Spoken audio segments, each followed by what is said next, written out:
अरे आग लगे, ये भी कोई जिंदगी है। सुबह से चिल्लम चिल्ली पुकार सुन के मैं तो तंग आ गई हूँ। अरे वो भी क्या दिन थे जब मैं गांव में रहा करती थी। पहले बड़ी सुखी थी मैं। पहले मेरी जिंदगी क्या थी और अब क्या हो गई है। शहर में तो लोग भेड़ बकरी की तरह जीते हैं। जीने का असली मजा तो गांव में है। क्यों, क्या हुआ माँ जी? आज गांव की बहुत याद आ रही है आपको?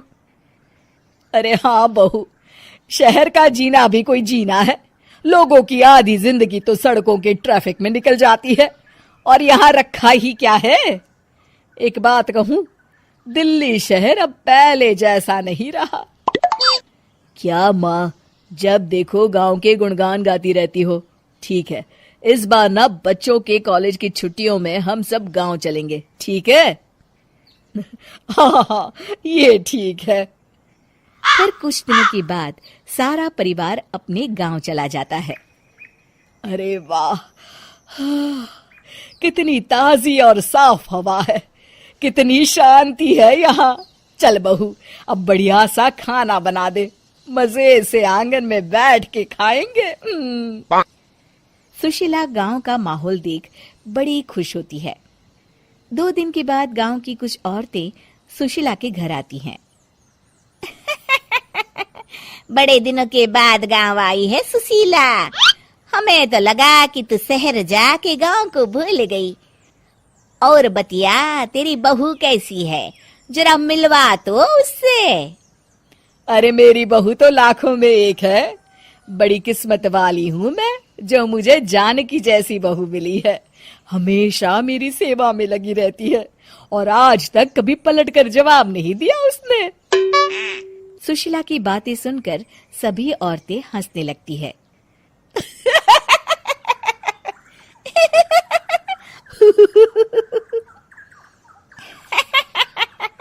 अरे कुछ भी बोले जा रही है। तबीयत तो ठीक है? तेरी बहू चांद से आई है क्या? क्यों बहनों, दुनिया की कोई भी बहू अच्छी होती है क्या? सब औरतें ममता की हाँ में हाँ मिलाती हैं। अरे मैं तो कहती हूँ दुनिया की हर बहू सास का खून चूसने वाली डायन होती है, डायन। मैं तो एक बिल में 1000 सांप के साथ रह सकती हूँ, लेकिन अपनी बहू के साथ नहीं रह सकती। हाँ, तूने सही कहा। मेरी बहू तो तेरी बहू से भी 2 कदम आगे है। सब औरतों की बातें सुनकर ममता मन ही मन बड़बड़ाती है। अरे ये गांव सुधर गया, लेकिन औरतें नहीं सुधरी। अगर थोड़ी देर और इनकी बेवकूफी भरी बातें सुनूंगी तो मैं सच में पागल हो जाऊंगी। फिर सुशीला उन औरतों को घर से दफा कर देती है और राहत की सांस लेती है। अरे बहू, जरा बाम लाके मेरे सर पर तो लगा दे। उन औरतों की फालतू बातें सुनकर मेरा सर चकरा गया है। इस गांव की औरतों का तो भगवान ही मालिक है। फिर अगले दिन सुशीला की सास उससे कहती है, अरे बहू, तू यहाँ क्या आराम फरमाने आई है? आखिर ये तेरा ससुराल है। चल चल, घर के कामों में हाथ बटा। शहर में कुछ काम धाम तो करती नहीं है। जरा अपने आप को तो देख, कितने मोटी हो गई है। सारा दिन घर का काम करने के बाद शाम को सुशीला, हाय मेरी कमर, हाय मेरे पैरों ने तो जवाब दे दिया। आज तो मुझसे मक्खी भी न मारी जाएगी। अरे बहू, जरा आकर मेरे हाथ पैर तो दबा दे। जी माँ जी, अभी आती हूँ। तभी सुशीला की सास जानकी को रोकते हुए कहती है, अरे रुक जा बहू, एक दिन काम करके इसको इसकी नानी याद आ गई। हम लोग तो रोज इतना काम करते हैं, कोई जरूरत नहीं इसके हाथ पैर दबाने की। सुबह तक सब ठीक हो जाएगा। सुशीला अपनी सास की बातें सुनकर हैरान रह जाती है। इस तरह धीरे धीरे गांव आने के बाद सुशीला की परेशानी शुरू हो जाती है। फिर एक दिन, अरे आज तो मैं कपिल शर्मा देखूंगी क्योंकि आज संडे है।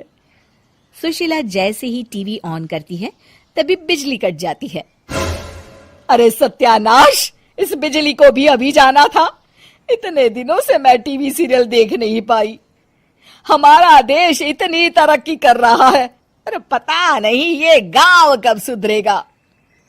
अरे अब तो 2 दिनों के लिए बिजली को भूल जा, ये तो यहाँ रोज की बात है। अब इस अंधेरे में रहने की आदत डाल ले। हाँ। हे भगवान, अब क्या होगा? ऊपर से इन मच्छरों ने जीना हराम कर रखा है। दूसरी तरफ घर के काम कर करके और बिना किसी सुविधा के सुशीला तंग आ जाती है और उसे शहरी जीवन याद आने लगता है। क्यों माँ, मजा आ रहा है ना? अरे आपने ऐसी सूरत क्यों बना रखी है? मुस्कुराइए, अब हम गांव में हैं। मोहन के साथ जानकी भी अपनी सास की खिंचाई करती है। हाँ हाँ माँ जी, आप ही तो यहाँ की बड़ी तारीफ कर रही थी। फिर अभी तो कुछ ही दिन बीते हैं, वैसे भी अब तो आप यहीं रहने वाली है ना? अरे नहीं नहीं बहू, मैं एक दिन और यहाँ रुकी तो मर जाऊंगी। मुझे शहर ले चलो। क्या दिन थे, कितनी सुखी थी मैं वहां।